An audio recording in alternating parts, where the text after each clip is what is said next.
Saudi അറേബ്യയിലേക്ക് ഒരു വർഷത്തെ visiting വിസയിൽ പോയിട്ട് ഒരു മാസം മാത്രം ലഭിച്ചിട്ടുള്ള ഒരുപാട് പേരുണ്ട്. അവർക്കുള്ള ഒരു അപ്ഡേഷനാണ് അവരുടെ റിന്യൂവലിനെ സംബന്ധിച്ചിട്ട്. ഇനി പുതിയ ആളുകൾ സബ്മിറ്റ് ചെയ്യുന്നതിനെ കുറിച്ചിട്ട്, വിസ ഇഷ്യൂ ചെയ്തു വരുന്നതിനെ കുറിച്ചിട്ട് പറയുന്ന ഒരു വീഡിയോ ആണ്. ഫുള്ളായിട്ട് കാണാൻ ശ്രമിക്കുക. നവാസ് ഓഫീസാണ്, റിയാദിൽ നിന്ന് 100 Days of Saudi ഇൻഫോടോക്സിൽ.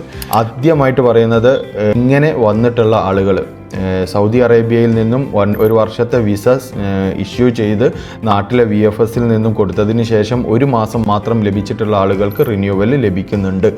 ഇപ്പം റിന്യൂ ചെയ്തിട്ടുണ്ട്. ഇതാ ഞാൻ കാണിച്ചു തരാം.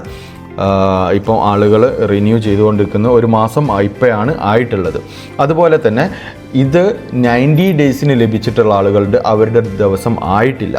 അതിന് വരാൻ പോകുന്ന ദിവസങ്ങളിൽ മാത്രമായിരിക്കും നിങ്ങൾക്ക് കാണാൻ സാധിക്കുന്നുണ്ടാവുക.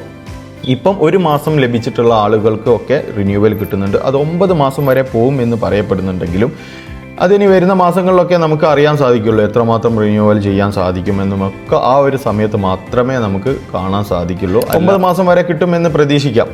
പിന്നെ 90 ഡേയ്സ് കിട്ടിയിട്ടുള്ള 57 ഡേയ്സ് 54 ഡേയ്സ് ഒക്കെ കിട്ടിയിട്ടുള്ള ആളുകളുണ്ട്. അവരുടെ ദിവസം ആയിട്ടില്ല. ആവുന്ന സമയത്ത് നമുക്ക് എന്ത് ചെയ്യാൻ പറ്റും? ആ സമയം 7 ദിവസത്തിൻ്റെ ഉള്ളിൽ മെസ്സേജ് വരുന്ന സമയത്ത് 100 റിയാൽ പേയ്മെൻറ്റോ ഇൻഷുറൻസുകളൊക്കെ അടിച്ചതിന് ശേഷം നിങ്ങൾക്ക് റിന്യൂ ചെയ്യാൻ സാധിക്കും എന്ന് വിചാരിക്കും. പക്ഷേ അതൊന്നും ഒരു ഉറപ്പോ കാര്യങ്ങളോ ഒന്നുമില്ല. ആ സമയത്ത് നമുക്ക് കിട്ടും എന്ന് പ്രതീക്ഷിക്കാം എന്ന് മാത്രമേ പറയാൻ പറ്റുള്ളൂ. ഇപ്പോൾ ഒരു മാസത്തുള്ള ആളുകൾക്ക് കിട്ടുന്നുണ്ട്.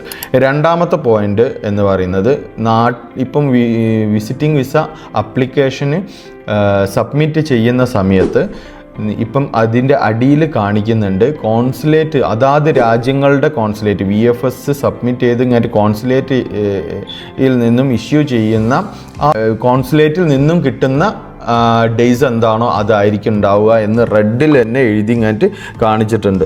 ഇവിടെ എഴുതി ഇങ്ങായിട്ട് അറബിക്കിൽ എഴുതി കാണിച്ചിട്ടുണ്ട്. ഇനി കോൺസുലേറ്റിൽ നിന്നും എന്താണോ തീരുമാനിക്കുന്നത് അതാണ്. ദിവസം പോലും ഇപ്പം അതിൽ കാണാനില്ല. ഒരു വർഷത്തത്, 6 മാസത്തത്, 3 മാസത്തത് ഒന്നും കാണാനില്ല. പിന്നെ മൂന്നാമത്തെ പോയിന്റ്, ഇപ്പം അപ്ലിക്കേഷൻ കൊടുക്കുന്ന സമയത്ത് ഡേറ്റ് കാണാത്തത് കാരണം വിസ ഇഷ്യൂ ചെയ്ത് വരുന്ന സമയത്ത് ഇപ്പം അതിൽ ഡേറ്റ് കാണിക്കുന്നില്ല. ഒരു വർഷത്തത് 90 ദിവസം 30 ദിവസം എന്നൊക്കെ കാണിച്ചിരുന്നു. അത് ഇപ്പം കാണിക്കുന്നേ ഇല്ല. ഇപ്പം ജസ്റ്റ് കാണുന്നത് ഇത് മാത്രമാണ്. ജസ്റ്റ് ബിന്ത് സൗജ് എന്ന് എഴുതി കഴിഞ്ഞ് മുമ്പ് ആണോ എവിടെയാണെന്നുള്ളതിന് ശേഷം ഇവിടെ നമ്മുടെ ഡേയ്സ് ഉണ്ടാവുമായിരുന്നു. 365 ഡേയ്സ് എന്ന് ഇവിടെ ഉണ്ടാവുമായിരുന്നു. ഇപ്പോൾ 90 ഡേയ്സ് ഓർ 30 ഡേയ്സ് എന്ന് ഇവിടെ ഉണ്ടാവുമായിരുന്നു. ഇതിപ്പം എഴുതി കാണിക്കുന്നില്ല. ഇപ്പോൾ ഇഷ്യൂ ചെയ്ത് വരുന്ന വിസകൾക്കൊന്നും ഇങ്ങനെ എഴുതി കാണിക്കുന്നില്ല. പിന്നെ ഏപ്രിൽ 13 ശേഷം ഇവിടെ നിൽക്കാൻ പറ്റൂല എന്നുള്ളൊരു റൂമർ ഉണ്ട്. അങ്ങനെ ഇല്ല. ഇവിടെ കയറിയതിന് ശേഷം 30 ഡേയ്സ് എന്തായാലും കിട്ടുന്നുണ്ട്. 54 ഡേയ്സ് കിട്ടുന്നവരുണ്ട്. 48 ഡേയ്സ് കിട്ടുന്നവരുണ്ട്. അങ്ങനെ പല ഡേറ്റുകളിലായിട്ടും കിട്ടുന്ന ആളുകളുണ്ട്.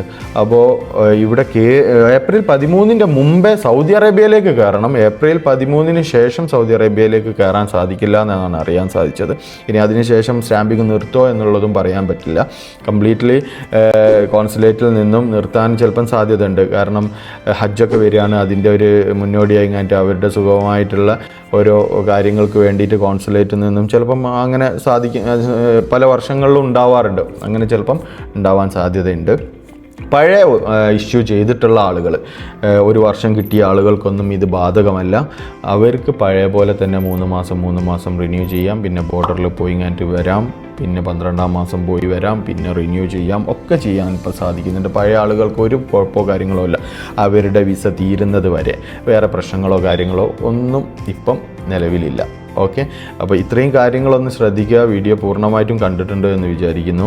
കാരണം കാണാതെ സ്റ്റാർട്ടിങ്ങിൽ തന്നെ നിങ്ങൾ കണ്ടിങ്ങായിട്ട് ഡിസൈഡ് ചെയ്യുന്ന ഒരു ആളുകളുണ്ട്. അങ്ങനെ ആയിരിക്കരുത്.